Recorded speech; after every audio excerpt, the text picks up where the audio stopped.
Ahí sí se ve mi pantalla, chicos. Sí, Josh. Ok.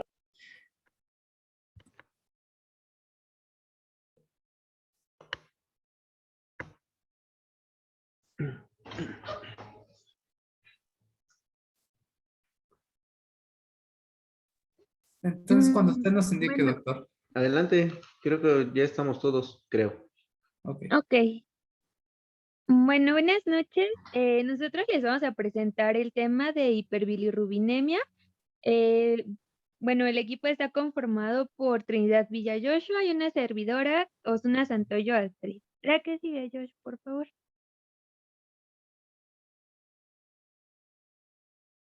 Entonces, bueno, vamos a empezar primero por ver algunos conceptos generales. La que sigue, por favor. Bueno, primero vamos a definir a la hiperbilirrubinemia como la cifra elevada de la bilirrubina plasmática superior a la normalidad. Está asociada con un color amarillo de la piel y de la mucosa, que es lo que pues vamos a llamar propiamente como ictericia. En la hiperbilirrubinemia va a ser, como lo vamos a ver un poquito más adelante, uno de los diagnósticos más frecuentes en lo que va a ser el periodo neonatal y vamos a tener que la ictericia va a ser este signo clínico más frecuente en el bebé. Se menciona que más del 50% van a tener ictericia a término, mientras que los prematuros van a tener el 80% en estos casos. Les digo un poquito más adelante están todas esas cifras. Eh, También, bueno, hay que reconocer que existe una ictericia fisiológica, que esta tiende a ser una situación muy, muy frecuente y es muy fugaz. Igual más adelantito como que les voy a hablar de eso, pero pues como su nombre lo dice, pues las causas tienden a ser fisiológicas, aunque pues también vamos a encontrar algunas de tipo patológico, como va a ser principalmente las incompatibilidades, perdón, ya sea por ABO o cuando es incompatibilidad por RH. Y bueno, en cuanto a la bilirrubina, pues vamos a tener que este es un pigmento biliar formado por la degradación del grupo hemo, derivado de la destrucción de los eritrocitos y acompañado pues de una eritropoyesis ineficaz. En un inicio es no conjugada y debe de conjugarse en el hígado para su excreción en bilis, heces y orina. Igual un poquito más adelante se los voy a mencionar. En los neonatos se va a hacer aparente cuando la cifra sérica de la bilirrubina va a ser mayor a 5 miligramos sobre decilitro, que bueno, aquí es ya cuando lo vamos a llamar propiamente como hiperbilirrubinemia, y pues vamos a tener que se clasifica en no conjugada, que también la vamos a encontrar como indirecta o no metabolizada, y como conjugada, que también la vamos a encontrar como directa o metabolizada. La que sigue, Josh, por favor. La que sigue. En cuanto a su epidemiología, bueno, era lo que les comentaba, que aproximadamente el 60% de los recién nacidos de término y el 80% de los recién nacidos que son prematuros van a desarrollar ictericia en la primera semana de vida. El 10% de los recién nacidos que están alimentados con seno materno también pues presentan ictericia durante lo que va a ser el primer mes de vida. Y pues bueno, se desconoce la incidencia real de lo que va a ser la hiperbilirrubinemia en el recién nacido a nivel mundial. Se han hecho varios estudios y uno de ellos es el que se hizo en el 2013, donde se estimó que hubo un aproximado de 481,000 recién nacidos a término con una bilirrubina mayor a 25 miligramos sobre decilitro. Y pues a partir de eso se estimó que 114,000 mueren, y de estos 114,000, 63,000 son los que presentan un daño neurológico. La que sigue, por favor. En cuanto a su clasificación, tenemos que lo podemos encontrar que se clasifica de dos maneras, ya sea por su tiempo o por su etiología. En el tiempo tenemos que puede ser precoz, que es antes de 24 horas, y esto está relacionado o está asociado con problemas en el parto. Tenemos la fisiológica, que esta va de 24 a 72 horas, y estos son factores del recién nacido, como la principal va a ser una inmadurez hepática, y tenemos la tardía que va a aparecer a más de 72 horas, y esto igual que la precoz, pues es, esta tardía es por procesos patológicos. En cuanto a las causas bueno, la clasificación por causas o por la etiología, vamos a tener que tenemos las fisiológicas o no patológicas y las patológicas. En cuanto a las, a ver, Josh, la que sigue, por favor. Sí. En cuanto a las fisiológicas o no patológicas, pues estas vamos a tener que se presentan a partir del segundo día. Estas son productos de una inmadurez, ya sea hepática o digestiva. La evolución que van a tener va a ser cefalocaudal y su pico máximo va a ser del día 3 al día 5 en los recién nacidos de término, y en los prematuros va a ser al quinto día. La bilirrubina total va a ser menor a 15, y pues tiende a ser autolimitada, o sea que a partir del séptimo al décimo día va a ir desapareciendo, y pues lo que va a predominar va a ser una hiperbilirrubinemia indirecta. Em, Vamos a tener que esta, a su vez, se va a clasificar en dos, que es una ictericia fisiológica y una ictericia por lactancia materna. La fisiológica vamos a tener que es una hiperbilirrubinemia no conjugada, va a ocurrir después del primer día postnatal, puede llegar a durar hasta una semana. Igual, como ya se los había mencionado, su pico va a ser entre el tercer y el quinto día, y van a tener un aumento de la producción de la bilirrubina como resultado de un aumento del hematocrito y de lo que va a ser el volumen del glóbulo rojo. Además de que, pues, la vida media de los eritrocitos va a ser de 90 días, y a esto, pues, también se le suma que hay una inmadurez hepática para poder excretarla. Entonces, todo esto en combinación nos va a formar la ictericia fisiológica. En cuanto a la ictericia por lactancia materna, bueno, en este caso vamos a tener que es de un inicio temprano. Igual, en este caso va a ser hiperbilirrubinemia, perdón, em, indirecta, se va a dar en la primera semana, y esta es debida a que va a haber una deprivación calórica, y aparte va a haber un aumento en todo lo que va a ser la circulación enterohepática. También se ha asociado con deshidrataciones leves, con retraso en el paso del meconio, y se ve asociada también a que la leche materna contiene lo que va a ser una beta-glucuridasa y ácidos grasos no esteroideos. Esto lo que provoca es que inhiben a la bilirrubina directa en el hígado, y entonces se queda esta acumulación de indirecta, ya no puede pasar a la directa. Ahorita que les explique la fisiología lo van a entender un poquito más. Y bueno, vamos a tener, por otro lado, a la patológica, que esta pues va a ser por una hiperbilirrubinemia directa, que va a ser como la principal diferencia entre la no patológica y la patológica. Pues va a presentarse a partir del día 1. Las principales causas, como ya les había mencionado, son incompatibilidades ABO, RH. Sí, estas son las dos principales. Vamos a tener síntomas asociados, una velocidad de ascenso de 5 miligramos decilitro por día. La bilirrubina la vamos a encontrar pues que es mayor a 2 miligramos sobre decilitro. Y en cuanto a la duración, es de más de una semana en los recién nacidos a término y más de 2 semanas en los recién nacidos prematuros. La que sigue, Josh. Y en otras causas que encontré como que lo dividen como en algunos otros subgrupos, tenemos que puede haber un incremento en la producción, que a su vez se divide en hemolíticas y no hemolíticas. Algunos ejemplos del tipo hemolítica es que haya una ruptura celular sanguínea de la serie roja.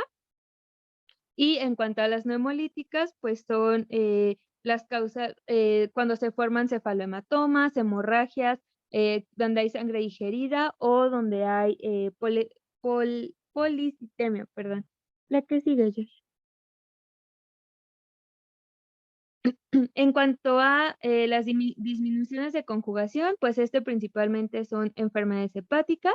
En las eliminaciones disminuidas, pues como el nombre lo dice, hay una dificultad para la eliminación de la bilirrubina y esto se presenta en infecciones que retrasen esta eliminación. Cuando hay obstrucciones biliares, pues la bilis al metabolizarse, pues normalmente se eliminaría por lo que son los conductos. Pero si hay problemas en que se presente esta obstrucción, entonces lo que pasa es que hay una recirculación y entonces se va a mantener como ahí a ese nivel sanguíneo y se va a estar como acumulando. También se pueden llegar a presentar en problemas metabólicos o cuando hay alguna falla en eliminaciones renales. Y en los problemas de la captación, pues es lo que principalmente ocurre en algunas, en lo que va a ser la ictericia fisiológica, y es pues cuando se habla de que los pacientes tienen algún síndrome o que tienen hipotiroidismo o hipopituitarismo, que pues en este caso hay un retardo en lo que va a ser la maduración enzimática de la bilirrubina y pues igual se empieza a acumular una bilirrubina no conjugada y esto provoca que no se dé como la eliminación de la misma. La que sigue, Josh. Y bueno, en cuanto a los factores de riesgo, tenemos que se divide principalmente en dos, en los factores de riesgo mayores y los factores de riesgo menores. En cuanto a los mayores, tenemos que tengan un nivel de bilirrubina sérica total en una zona de riesgo alto en 24 horas de vida, que esto como que se estipula en lo que va a ser un nomograma. También que presenten incompatibilidad sanguínea, que tengan menos de 37 semanas de gestación, que hayan tenido antecedentes de que sus hermanos hayan sido tratados con terapia, con fototerapia, que tengan cefalohematomas. En muchos artículos mencionaban la lactancia materna exclusiva, también la mala técnica alimentaria. En las razas lo más, como que lo que más se ve es en la raza asiática y que tengan infecciones perinatales. Y en los factores de riesgo menores sería pues una bilirrubina en la zona intermedia, igual del nomograma, que tengan de 37 a 38 semanas de gestación, o ictericia leve, antecedentes de hermanos con ictericia, macrosomía, que la madre tenga diabetes, una edad materna de más de 25 años, que sea masculino, que la madre igual haya cursado por preeclampsia, el uso de oxitocina, algunas drogas como cloranfenicol o sulfas, que tengan ayuno o que sufran de estreñimiento. La que sigue, Josh, por favor. Y bueno, esto era lo que les mencionaba de un poquito del metabolismo de la bilirrubina. Vamos a tener que está el glóbulo rojo. Entonces, cuando este se destruye, se va a metabolizar en el vaso o en el hígado y se va a destruir por los macrófagos, perdón, y se va a producir lo que va a ser la hemoglobina. Esta se va a dividir en sus dos elementos, en el grupo M y en el grupo globina. Entonces, la globina se va a transformar en lo que van a ser los aminoácidos y el M se va a transformar en lo que va a ser hierro y biliverdina, que es lo que, no sé si podrías apoyarme con el apuntador, Josh, ahí se van viendo como que los nombres. Entonces, cuando se transforma en este hierro y biliverdina, la biliverdina se va a transformar en bilirrubina no conjugada, no metabolizada o indirecta, que era lo que les mencionaba que es lo que se acumula. Después, se va a transportar en la sangre unida a la albúmina y a través de este transporte van a llegar a lo que va a ser el hígado y aquí es donde se tendría que hacer en su forma conjugada, directa o metabolizada. Esto se hace con ayuda del ácido glucurónico. Después la bilirrubina se va por los canales biliares, va a terminar en el duodeno, llega al colon y aquí en el colon se va a metabolizar y transformar en lo que va a ser el urobilinógeno, o también se le conoce como estercobilinógeno, y esto pues va a ser con ayuda de las bacterias. Ambos pues van a seguir todo el trayecto intestinal y se van a eliminar como estercobilin, que es lo que va a dar como esta coloración a las heces. De todo esto, del 10 al 15% aproximadamente va a regresar a lo que va a ser la sangre, se va a metabolizar en el hígado y entonces se va a dar todo esta circulación enterohepática. Y la que sigue, Josh. Y bueno, en cuanto a la fisiopatología, entonces, pues vamos a tener que en el periodo neonatal van a existir algunas características que van a afectar este metabolismo normal que les acabo de explicar de la bilirrubina. Algunos de ellos, pues es que va a haber un mayor volumen de hematíes que tengan una menor vida media, que haya una menor concentración de la albúmina con una menor afinidad por la bilirrubina, porque era lo que les mencionaba, que la albúmina es importante para pasarla al hígado y convertirla y poderla metabolizar. También vamos a tener que puede haber un nivel menor de enzimas encargadas de la conjugación, una ausencia de las bacterias intestinales con menor conversión a urobilinoides, eh, y entonces, todo esto va a hacer que la expresión de la bilirrubina, pues, sea muchísimo más complicada, y lo mismo que les venía mencionando, que se dé todo toda esta acumulación y, ya se presente como tal la hiperbilirrubinemia. La que sigue, Josh. Y bueno, quería, mencionarles como que de una vez un poquito de las complicaciones que vamos a encontrar, que las principales son, ocasionadas a lo que va a ser el sistema nervioso central.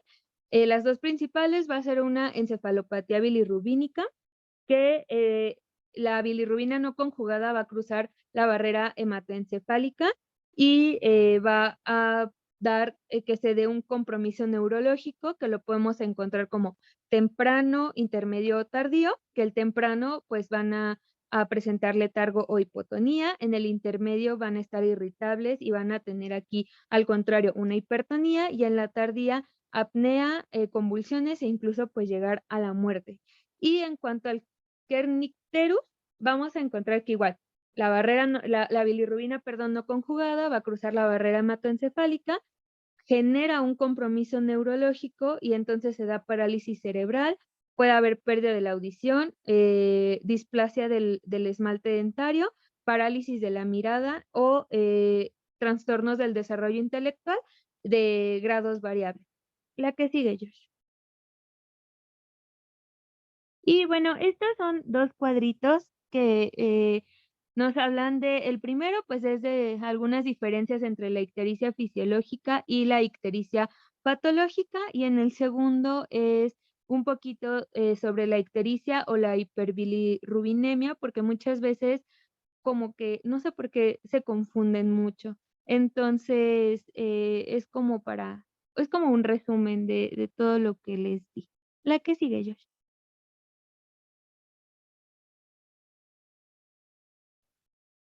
Bueno, ahora, prosiguiendo, tenemos otras causas que nos pueden causar como tal una hiperbilirrubinemia. En este caso tenemos a la hiperbilirrubinemia directa. En estos tipos de patologías, prácticamente siempre van a ser patológicas. Siempre esta ictericia nos va a hablar de un defecto mayor. Esta hiperbilirrubinemia directa también se le conoce como colestasis. Y dentro de los grupos de enfermedades tenemos a dos tipos. Primero, que es la obstrucción de vía biliar extrahepática y las alteraciones intrahepáticas propiamente. Comenzando con las obstrucciones de vía biliar extrahepática, bueno, aquí tenemos como primer punto la atresia de vías biliares extrahepáticas, que pues básicamente vamos a tener vías anormalmente estrechas o bloqueadas o simplemente pues no van a estar formadas. Y pues básicamente esta va a ser la causa principal de trasplante hepático en los niños. También podemos tener otras causas, como por ejemplo lo son el quiste del colédoco, que pues es como una dilatación congénita, o puede ser una dilatación combinada del árbol biliar, ya sea extrahepático o intrahepático. Y esto se manifiesta como una masa en hipocondrio derecho, ictericia o dolor abdominal. También tenemos otro fenómeno como bridas o incluso también están las infecciones, que en este caso lo que más resalta son infecciones por virus, como por ejemplo lo son el citomegalovirus o la rubiola, o también tenemos infecciones bacterianas, como por ejemplo la sífilis, y en este punto tenemos que corroborar siempre que el niño o el neonato no esté padeciendo de sepsis o que no tenga una infección urinaria complicada. Por otra parte, dentro de las alteraciones intrahepáticas, estas se pueden dividir también.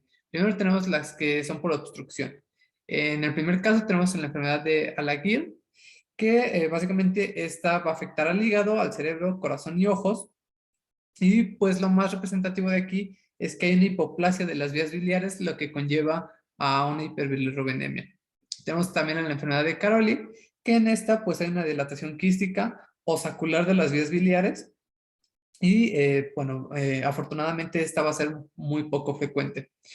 Por otra parte tenemos a la éstasis sin obstrucción, como por ejemplo deficiencias de alguna proteína, como lo son la alfa-1 antitripsina, o otra enfermedad un poquito más común, que es la fibrosis quística, en donde pues afecta a las células epiteliales que producen mucosa, sudor y jugos gástricos, haciéndolos más espesos y más pegajosos.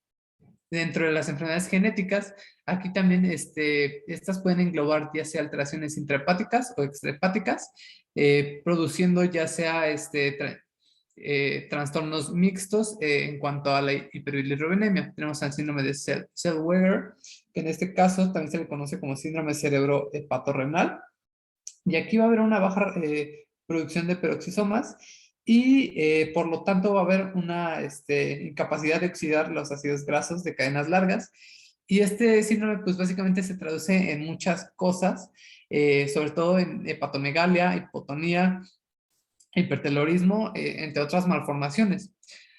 Por otra parte, también tenemos al Dewey-Johnson, que en este caso es una enfermedad hepática que dice que es benigna, en donde hay una hiperbilirrubinemia crónica de predominio conjugado o metabolizada, y se dice que también va a tener depósitos de pigmentos de color marrón, de marrón a negruzco a nivel del hígado, y lo que pasa aquí es básicamente hay una interferencia con la capacidad del cuerpo de transformar la bilirrubina y de transportarla hacia el hígado, rumbo a la bilis.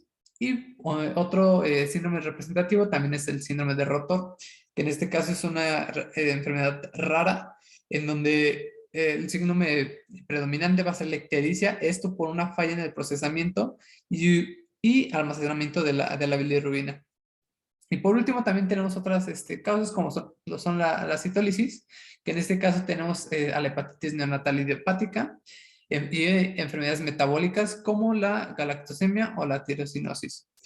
En este caso de la hiperbilirrubinemia directa, es importante mencionar que para que podamos hablar de este tipo de hiperbilirrubinemia, la bilirrubina directa va a ser mayor a 2 miligramos sobre decilitro, o va a ser mayor del 20% de la bilirrubina total. Esto generalmente siempre va a ser patológico. Ahora, en cuanto al diagnóstico, aquí primero tenemos que evaluar los factores de riesgo, y esto lo vamos a hacer a través de la anamnesis y a través de la evaluación clínica del paciente. Primero, evaluando los factores de riesgo, tenemos a 4 principales. Primero, la edad gestacional menor a 38 semanas, ya que se dice que en los neonatos que nacen antes de este periodo gestacional tienen mayor riesgo de presentar ictericia. También en aquellos niños que tengan una historia familiar de ictericia que requirió fototerapia, es un dato muy importante, ya que si se tiene este antecedente, lo más probable es que el niño en cuestión también lo padezca. Alimentación exclusiva con leche materna.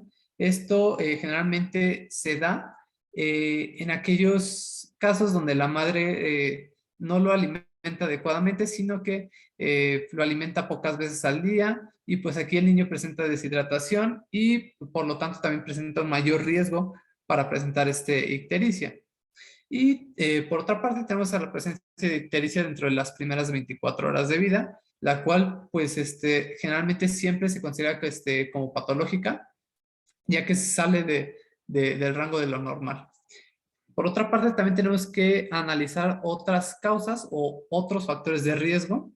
En este caso son el origen, la raza o la etnia, que en este caso tenemos a los indios americanos y asiáticos como población con mayor susceptibilidad para poder padecer de una hiperbilirrubinemia, incompatibilidad del grupo con la madre, como ya lo mencionó Astrid, y también tenemos que evaluar infecciones durante el embarazo, y también tenemos que evaluar el uso de los fármacos que utilizó la madre durante el embarazo, como son las sulfonamidas, que pueden predisponer a una hiperbilirrubinemia.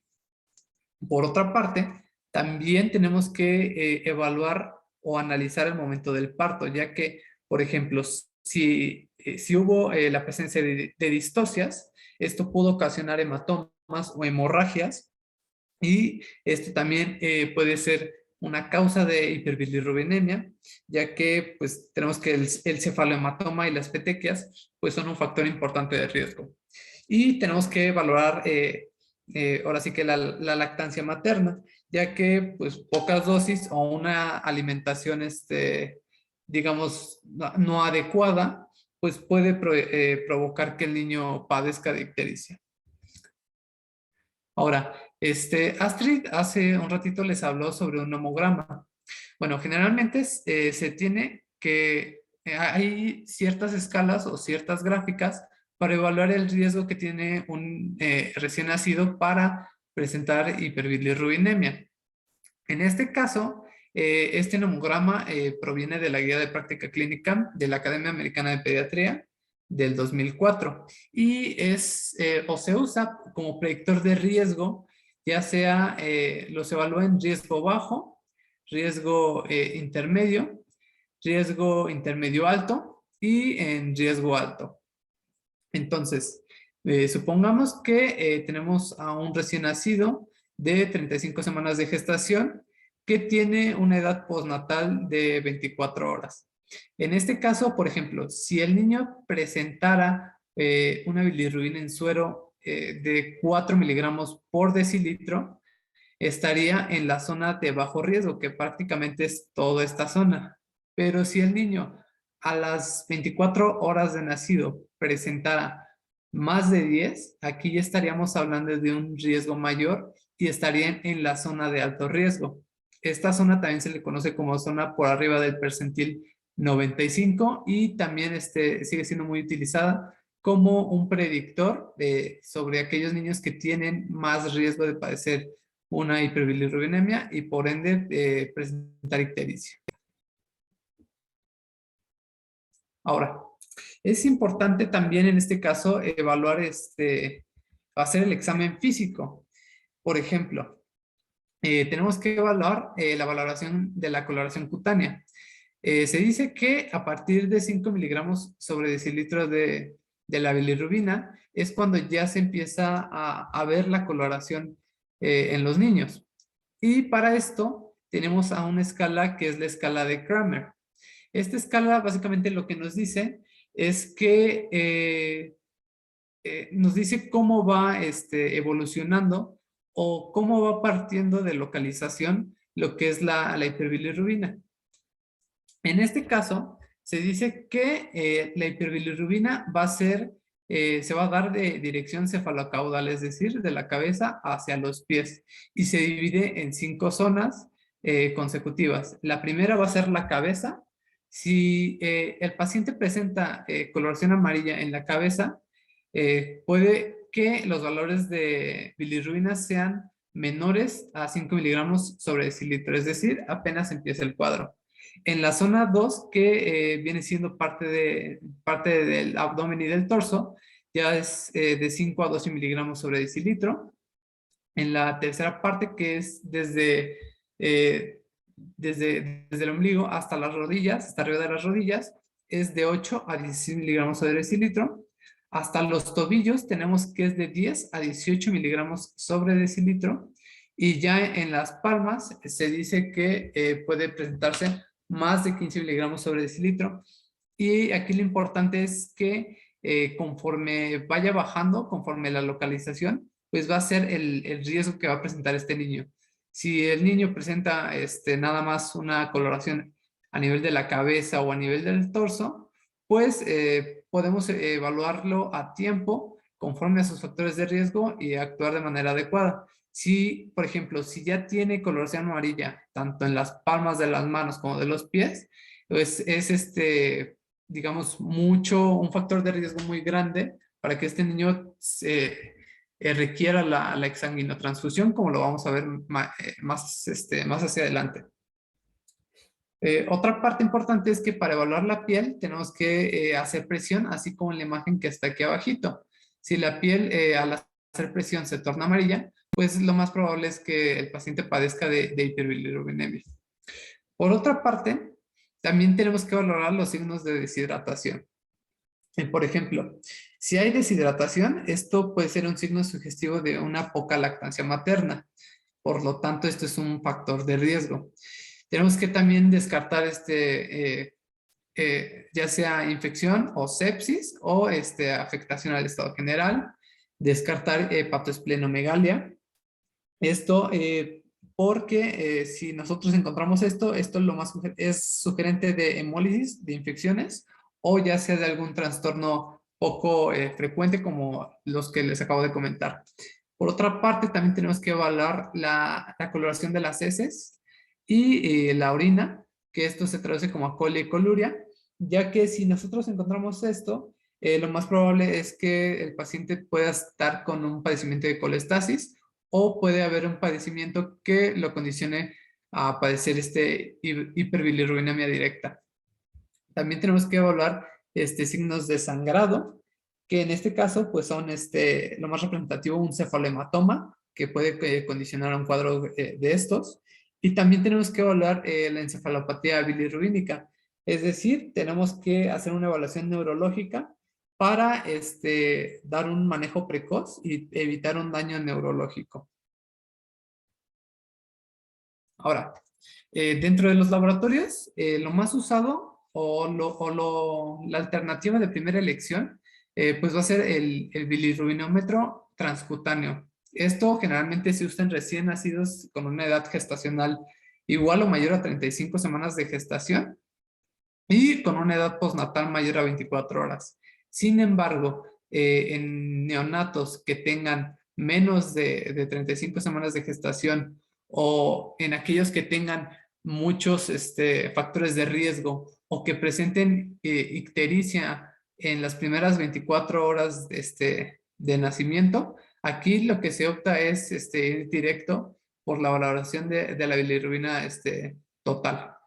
Aquí es importante que si la bilirrubina transcutánea se encuentra por arriba de 14.7 miligramos sobre decilitro, se deben medir las bilirrubinas séricas.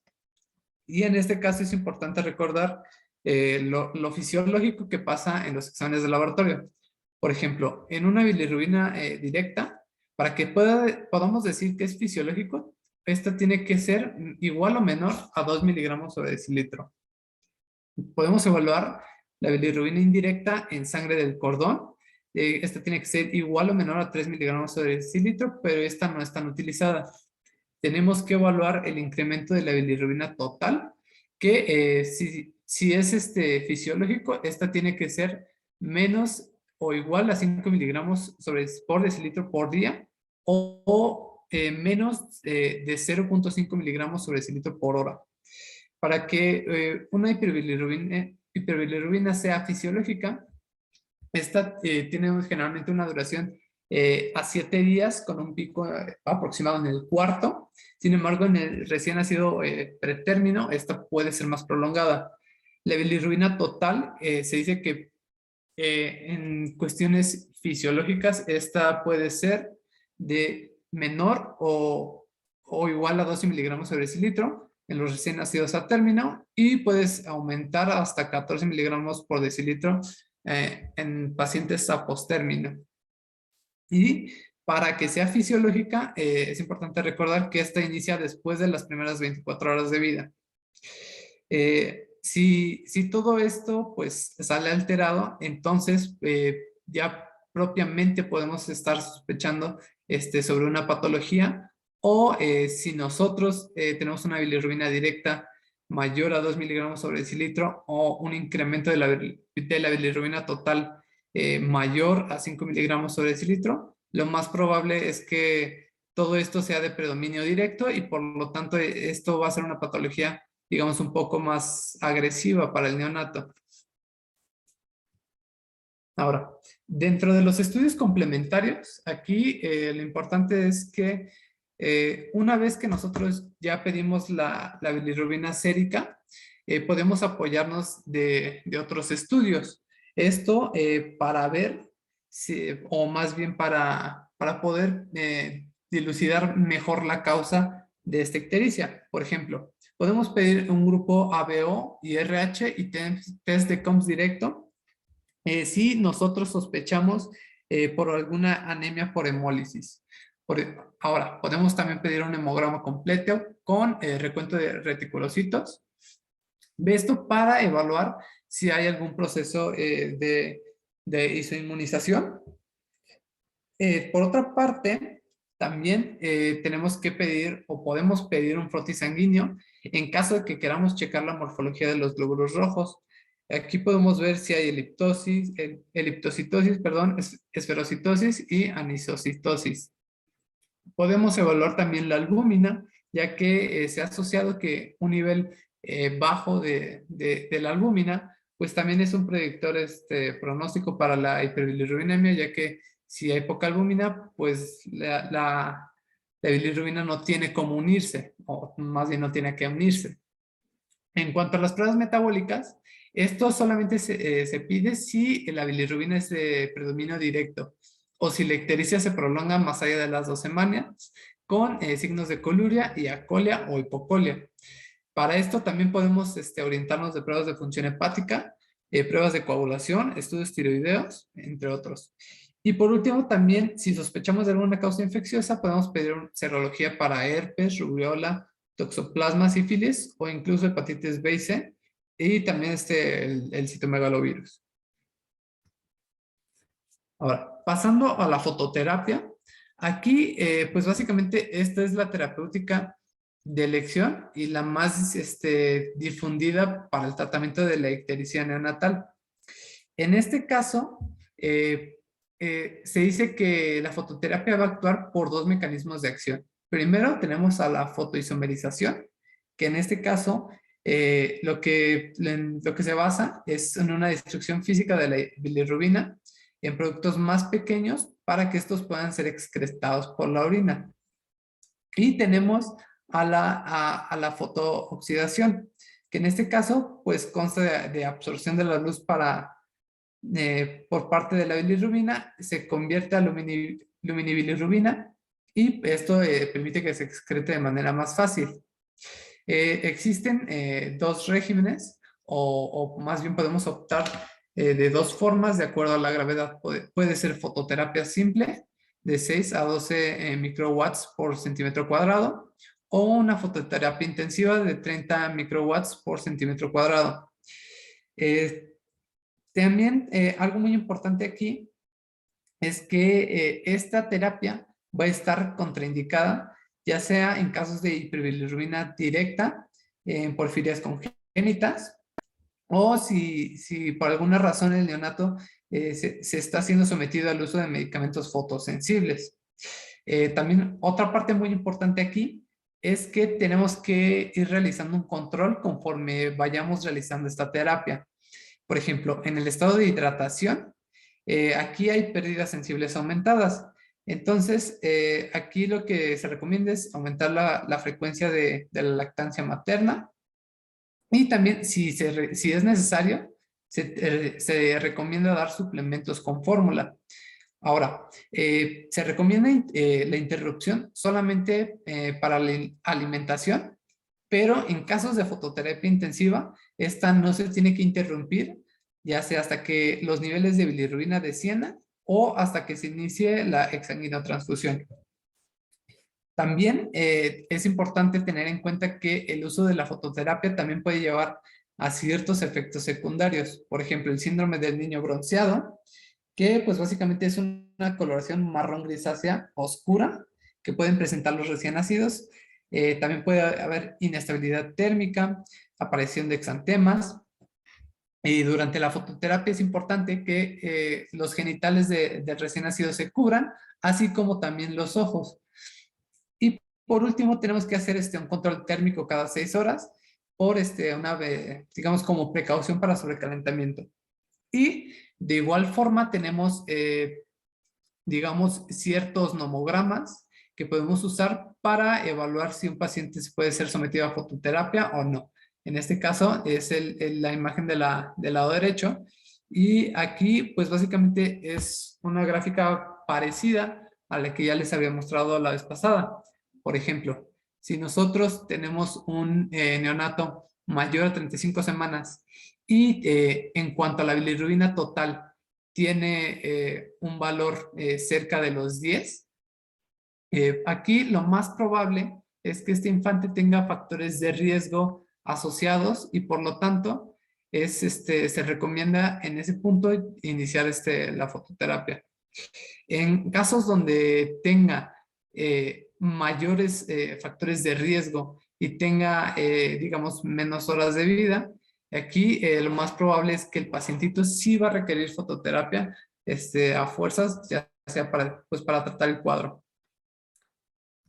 Por otra parte, si nosotros revisamos la guía de práctica clínica, pues aquí básicamente nos marca, digamos, la edad en horas del neonato a partir de los recién nacidos de 38 semanas de gestación. Por ejemplo, si nos fijamos en este cuadrito rosa, tenemos a un neonato de 38 semanas de una edad postnatal de 24 horas. Si en caso de que presente mayor a 5.85 miligramos sobre decilitro, pues aquí tenemos que repetir la medición ya sea 6 o cada 12 horas evaluando los factores de riesgo.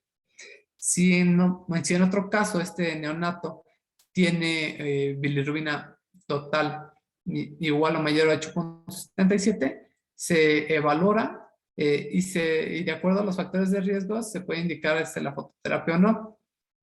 Si este neonato tiene más de 11.69, se inicia fototerapia y si por el contrario llegara a presentar valores superiores a los 17.54 miligramos sobre decilitro, aquí ya se opta por la exsanguinotransfusión.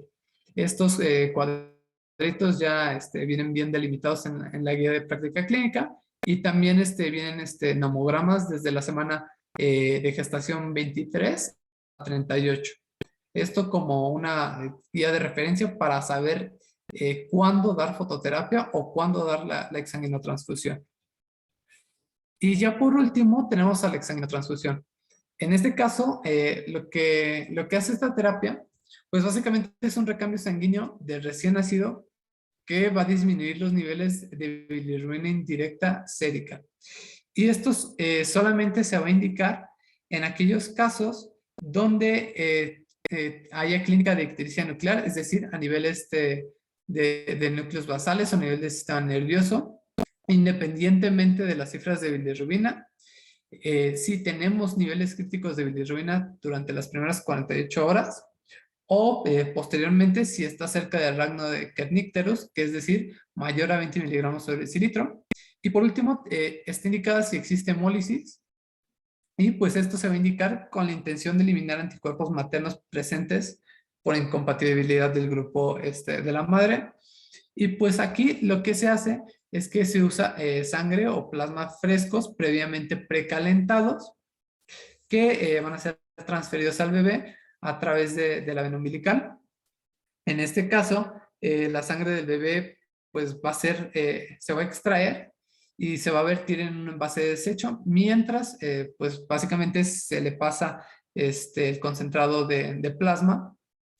Y para esto tenemos ciertas formulitas que, por ejemplo, si es un recién nacido de término, la fórmula es 8 miligramos por el peso del recién nacido por 2 para saber cuánto le tenemos que pasar. Si fuera pretérmino, es 90 mililitros por el peso del niño por 2. Y para evaluar la velocidad de extracción e introducción de la sangre, esto se debe, digamos, la transfusión se debe realizar ya sea 2 a 3 mililitros por kilogramo de peso por minuto. Esto para que la transfusión se lleve aproximadamente de 1 a 2 horas. Y bueno, estos son los nomogramas que les había dicho. Del lado derecho es por parte de la guía de práctica clínica, que viene desde la semana 23 hasta la 28, como para evaluar qué pacientes van a fototerapia y cuáles ya van propiamente a la exsanguinotransfusión. Y por otra parte también tenemos otros nomogramas de la guía de práctica clínica de la Academia Americana de Pediatría, en donde pues básicamente nos dice a qué pacientes tienen mayor riesgo o en qué pacientes estaría indicada la exsanguinotransfusión. Y por último, tenemos otros medicamentos que son el fenobarbital y la inmunoglobulina intravenosa. En el caso del fenobarbital, aquí básicamente es un inductor enzimático que va a estimular la captación y la conjugación de la bilirrubina. Sin embargo, su uso va a ser limitado a recién nacidos que tengan un déficit de una enzima que es la G6PD, o también para tratar un síndrome que es el síndrome de Kliger-Nahar tipo 2 o de tipo 1. Y en el caso de la inmunoglobulina intravenosa, esto básicamente se usa en aquellos pacientes que tengan actividad contra la hemólisis mediada por inmunidad, y también puede ser útil en aquellas pruebas positivas. En este caso, se recomienda la administración de inmunoglobulina intravenosa de 0.5 gramos por kilogramo de peso en 4 horas. Y en el caso del fenobarbital, se recomienda de 5 a 8 miligramos por kilogramo de peso al día. Y creo que esto sería todo por nuestra parte. No sé si tengan alguna duda o algún comentario.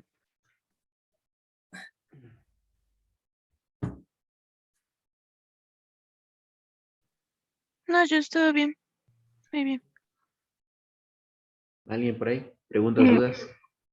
Yo, doctor, bueno, se mencionó sobre el conteo de la bilis cutánea. Ujú. Bueno, yo así lo entendí. Sí. ¿Esta tiene algún lugar específico que debe de tomarse en el pacientito o puede? ¿Se cortó? Ay, no, pues si preguntaba si tiene algún lugar, un sitio específico donde tomar la muestra o depende de dónde veamos la zona que está más hiperpigmentada. Más ictérica. No, el Bilichet Ah, son por fotosensibilidad. Hagan de cuenta que, bueno, no hagan de cuenta, es un destello. Dependiendo del Bilichet, puede ser a un solo toque o a 3 toques. Y si efectivamente se prefiere que sea la región frontal o en la región del externón. Inconveniente, cuando el paciente ya está utilizando fototerapia, el Bilichet ya no nos sirve, ¿va?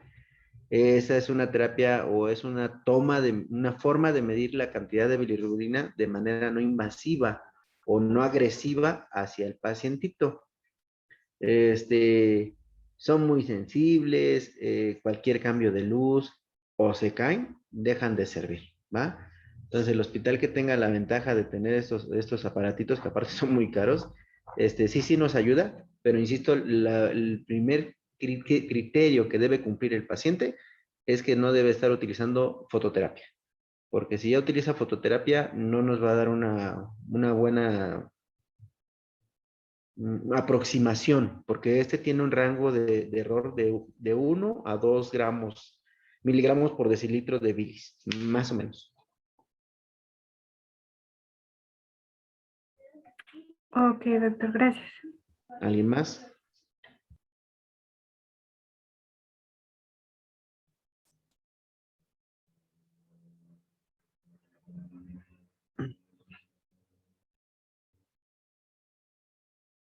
Ah, bueno, puedo preguntar otra cosa. Claro.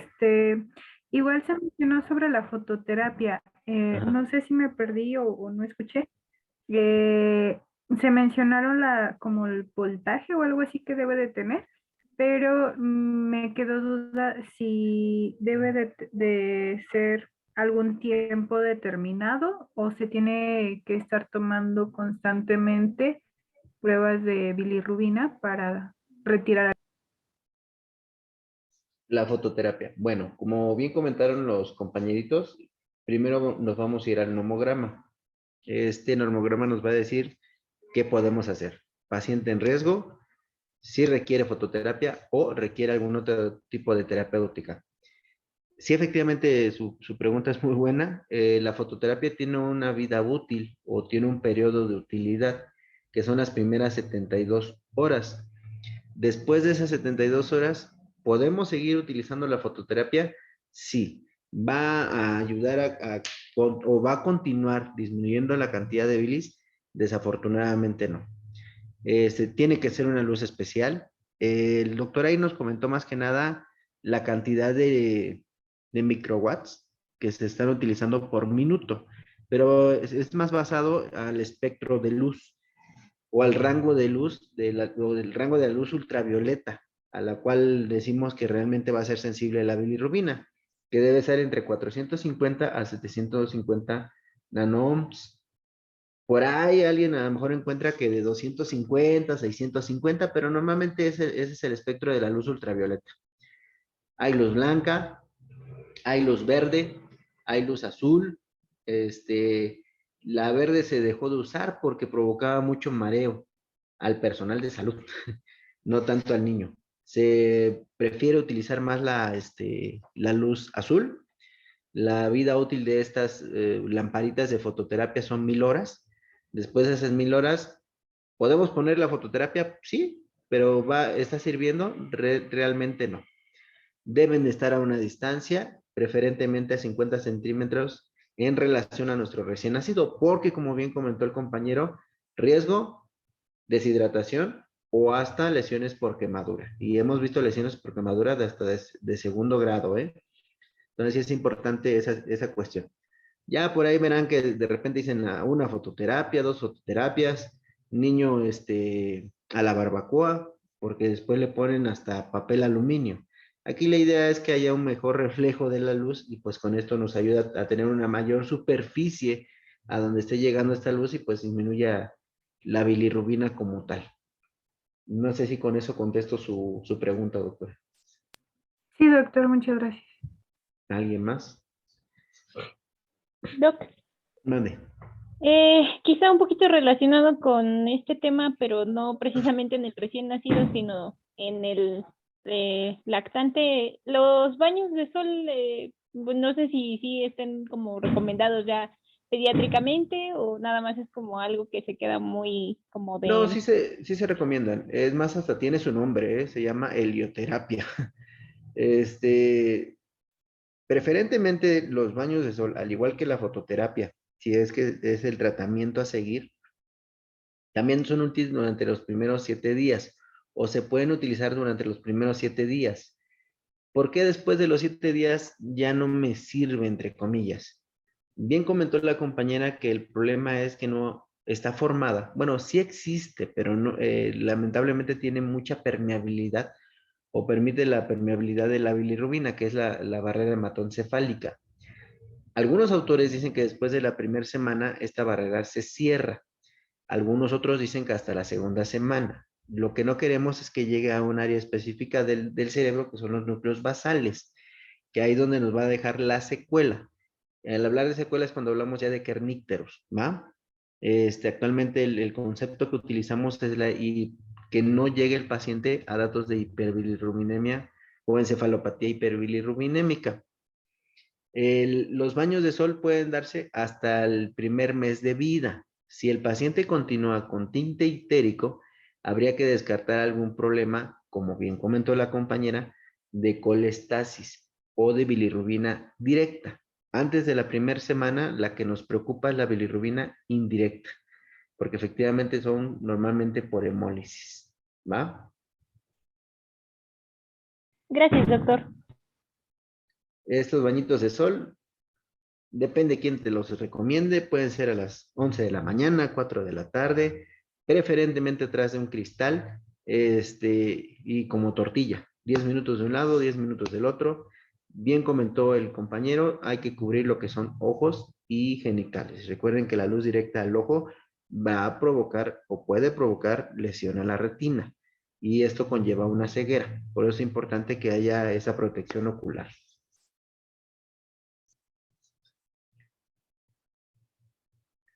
Gracias, doctor.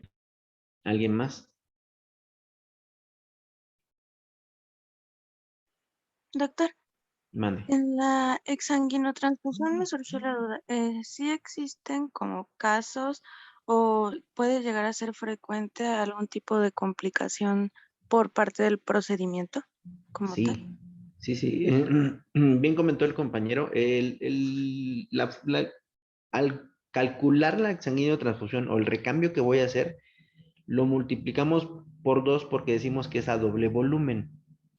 Dependiendo cada volumen, es la cantidad de bilis que se supone voy a disminuir.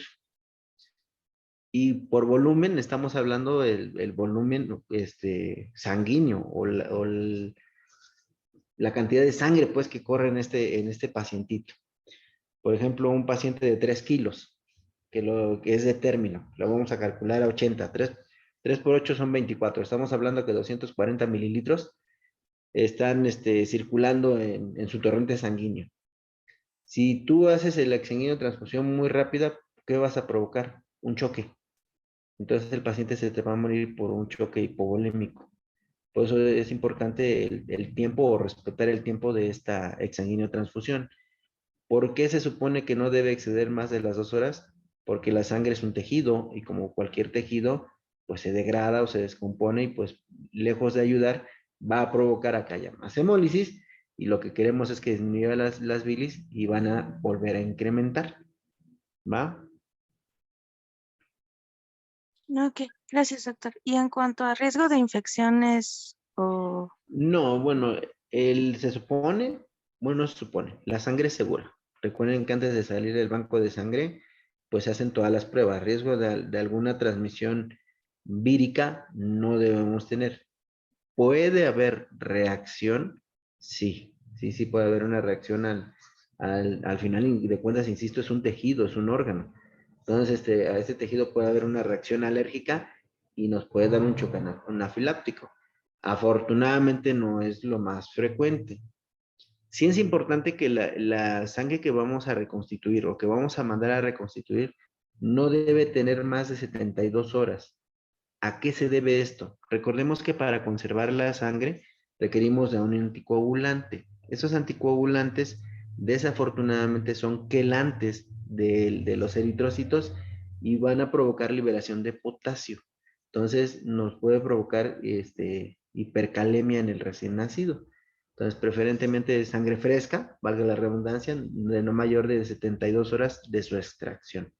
¿Va? Muy bien, doc. Muchísimas gracias.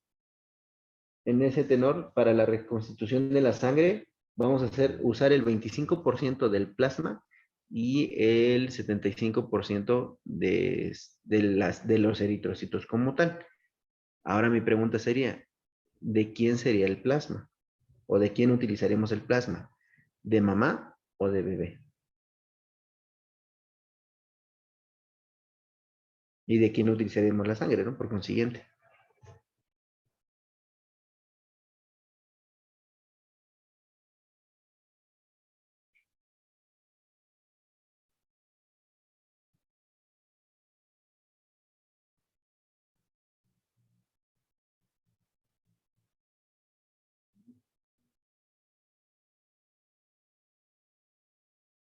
Si están ahí, porque ya no sé si lo que zumba es mi hipertensión o el grillo. ¿De mamá, doctor? Sí, ¿Por bueno, qué de mamá?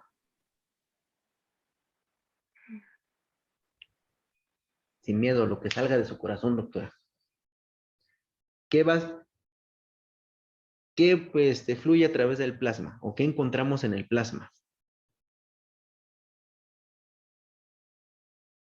Entendiendo que el plasma es el líquido, ¿no? De la sangre. Ujú. Pero ¿qué va ahí nadando entre el plasma? Pues anticuerpos. Exactamente. Recuerden que aquí la sensibilización son por los anticuerpos de mamá. Si utilizamos el plasma de mamá, ¿qué vamos a provocar?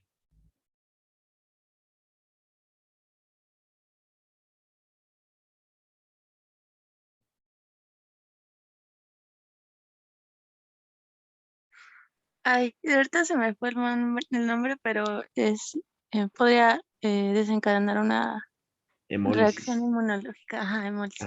Más hemólisis, más destrucción eritrocitaria y no vamos a ayudar en nada al paciente porque lo que queremos es disminuir la cantidad de bilis circulante, ¿va? Entonces el plasma del bebé, sangre de mamá para la reconstitución, ¿ok?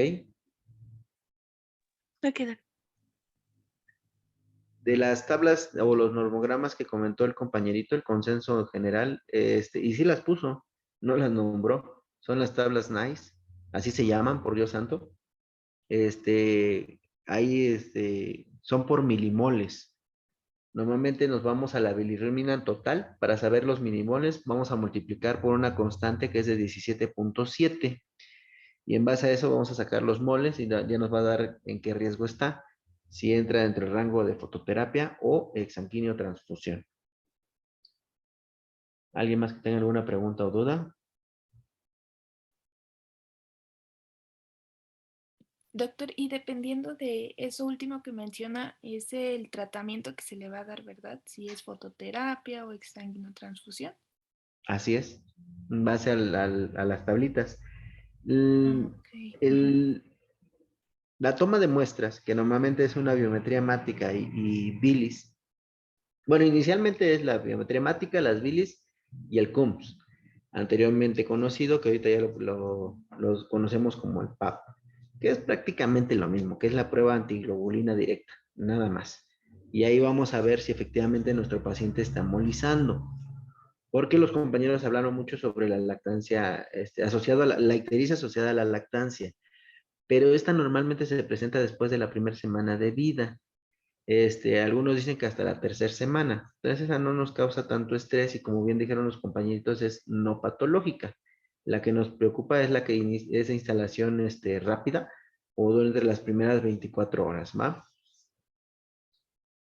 Entonces, hay que ver que si no está molizando, si no está molizando este pacientito, hay que estar tomando muestras cada 8 horas. Ver que esas bilis, primero, se mantengan y segundo, que empiecen a disminuir.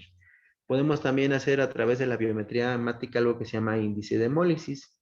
¿Eso cómo lo vamos a hacer? Cuantificando la hemoglobina. Se supone que esta hemoglobina en esas 8 horas no deben disminuir 1.5 gramos por decilitro, porque si disminuyen, efectivamente nuestro paciente está hemolizando.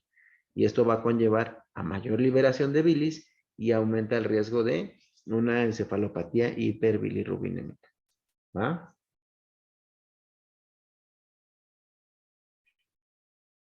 Sí, doctor, gracias. Sí, doctor. ¿Alguien más que tenga alguna pregunta o duda?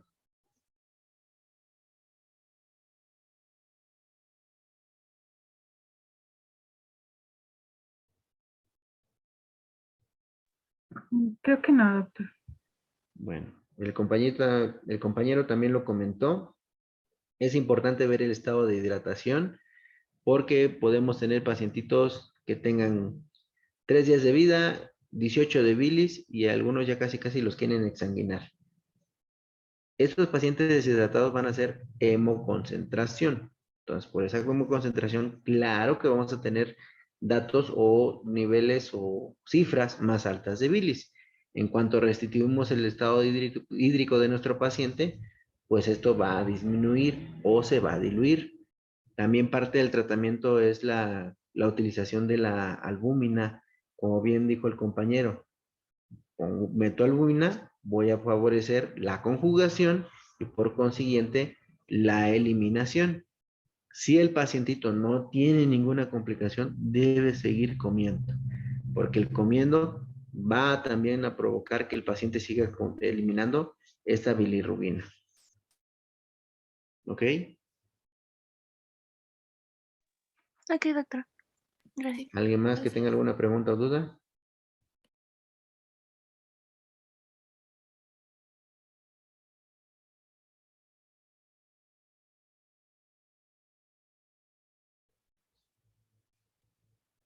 Creo que ya no, doctor. Bueno, recuerden que siempre deben de individualizar a su paciente.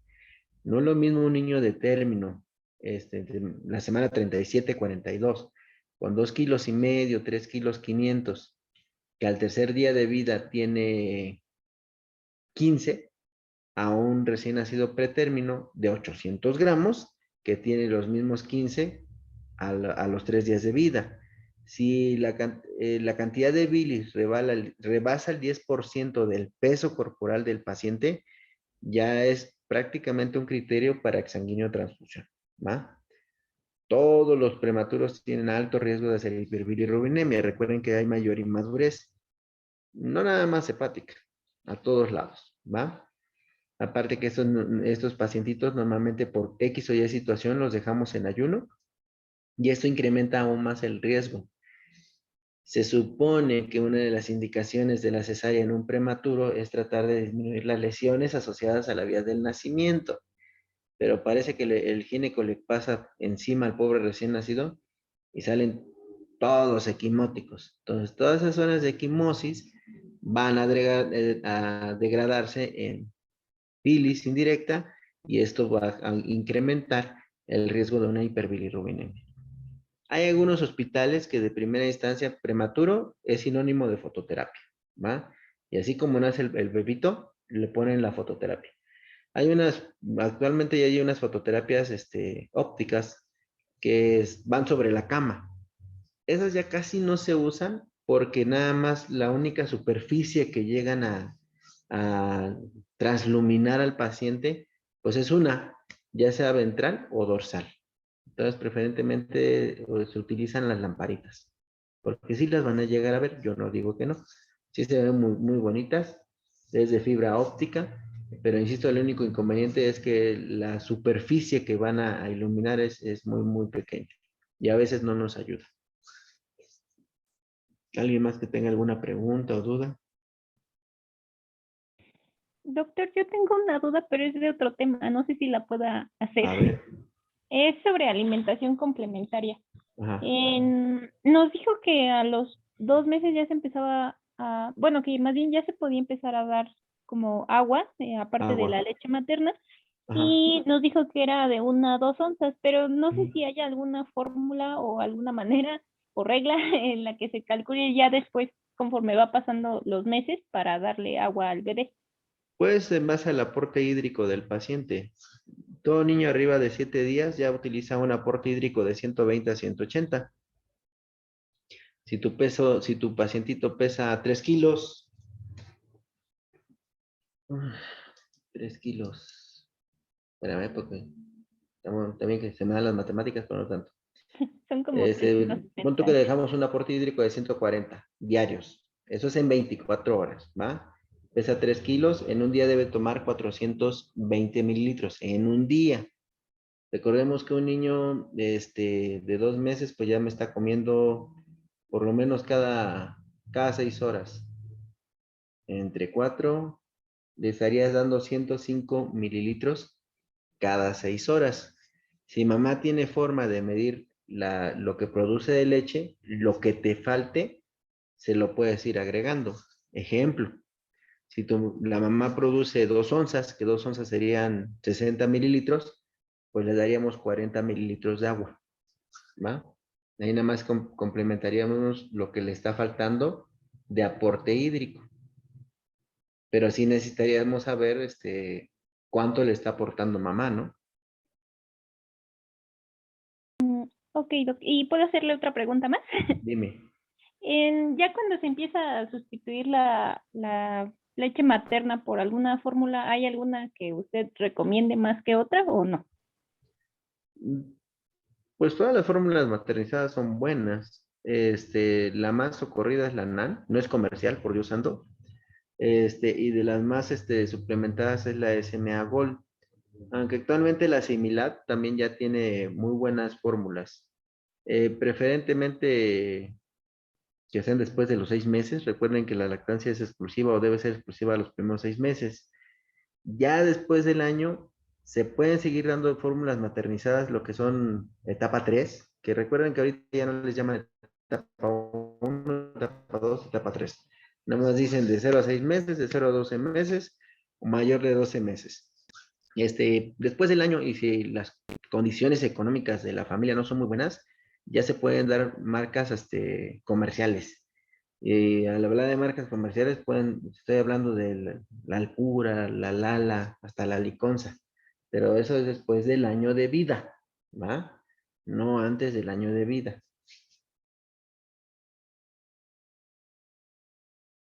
Ok, doctor, gracias. ¿Va? ¿Alguien más?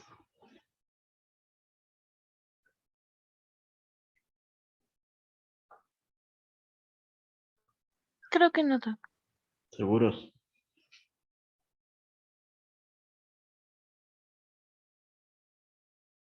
Sí, doc. Bueno, entonces un niño ictérico y en el entendido que bien claro lo dijo la compañera, ictérico es la coloración, ¿va?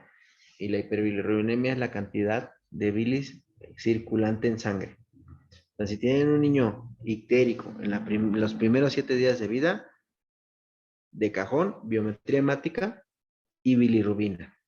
Ya si quieren verse más exquisitos, pues pueden pedir un grupo sanguíneo, pero necesitan también el grupo sanguíneo de papá y mamá y un CUMS directo o un PAP, como le quieran llamar, de mínimo. Ya con eso yo me doy por bien servido. Y en base a eso, pues ya se van a sus tablitas o normogramas, como le quieran llamar. Afortunadamente para ustedes, ya hay hasta aplicaciones para determinar la cantidad de bilis. Ahí le ponen ustedes hasta exactito, ¿eh? Horas de vida, peso del niño, semanas, si tiene algún factor de riesgo, es decir, si el niño es sano o si está enfermo. Las bilis totales, porque afortunadamente pueden poner las bilis totales. Hay otras aplicaciones que sí les piden los milimoles y ya les sale la tablita y les dice, está en rangos de sanguíneo transfusión, está en rangos de sanguíneo, está en rangos de fototerapia, ¿va? Y también son buenas, son utilizables, valga la redundancia, las llegamos a utilizar, nos ahorran el andar trayendo ahí tablas, la tabla de la tabla de la tabla. Entonces, pueden bajar la aplicación, son gratuitas, algunas de estas.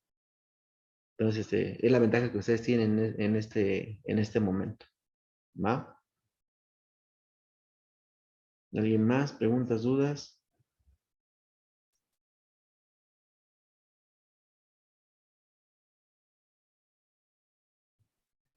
No, doctor. Bueno, para mí son temas cortitos, pero ustedes lo hacen largo. Yo no sé de dónde sacan tanta información. Está bien, no me estoy quejando. El martes veríamos entonces enterocolitis.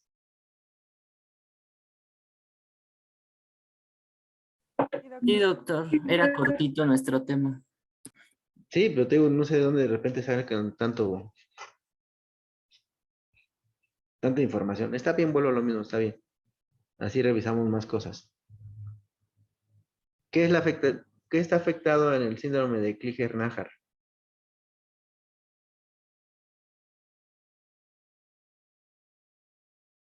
Uno. Así que antes de que Google les dé la respuesta. Uno. ¿Dónde, doctor? ¿Qué está afectado en el Klinger-Najar? Ya. Ay, no me Cinco, recuerdo si era una enzima. 4, 3. ¿A cuál? Mm, era una enzima, pero se me fue el nombre, doctor. ¿Cuál?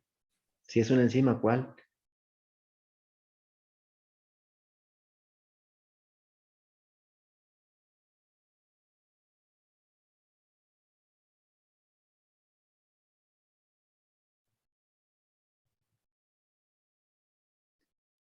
La Ya está para el Google. enzima UDP Glucuroniltransferasa. Glucuroniltransferasa.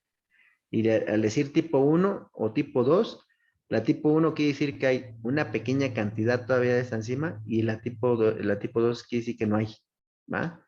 Nada más es la única diferencia. Y el síndrome de Gilbert lo tienen todos ustedes después de que van a tener o cuando van a tener un examen y están en ayuno, ¿va? Es antes de la conjugación. Disminuye lo que es la cantidad de albúmina y por eso se ven pálidos amarillos. O así los voy a ver después si rotan por mi hospital después de una posguardia de su internado. Así se ven entre pálidos amarillos terrosos. Es un ejemplo del síndrome de Gilbert, ¿va? Y el de rotor, que es los más frecuentes que llegamos a ver, es por no eliminación. Ya está conjugada, pero no se está eliminando, ¿va? Me quedo. Muchas gracias. ¿Preguntas, dudas?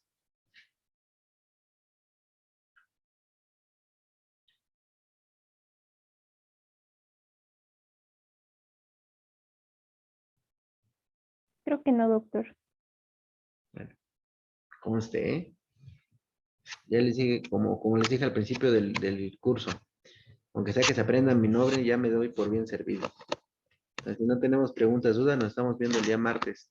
Si no mal recuerdo y mi cabecita loca no se está trastornando más, a partir de la próxima semana, el miércoles, ya me tienen que mandar sus trabajos, ¿no? Sí, doctor. ¿Miércoles, doctor? En la mitad de semana. Correcto. Digo, El 16, ¿verdad? ajá. Porque Ok. si no mal recuerdo, su calificación es que es 21 o 23. Sí, doctor. ¿Va? Todos los semestres me pasa, ¿eh? No va a faltar el que me mande un día previo su trabajo. No tengo inconveniente, lo reviso, pero no me reclame porque saca X o Y calificación, ¿va? Entre más tiempo me den para revisar, mejor. Porque a veces dicen, pues la mera hora, ¿para qué no lo revise bien? Lo reviso. No tengo vida social, así que no se preocupen por eso. ¿Preguntas, dudas? No sé, ya pasamos eso. Entonces, si no tenemos preguntas, dudas, nos vemos el próximo martes. Jamás dejaré de agradecer su apoyo y atención, más que nada por la hora. Entonces, pasen Muchas excelente gracias, noche. doctor. Gracias, doctor. Gracias, Gracias, doctor. doctor. Buenas noches. Bye.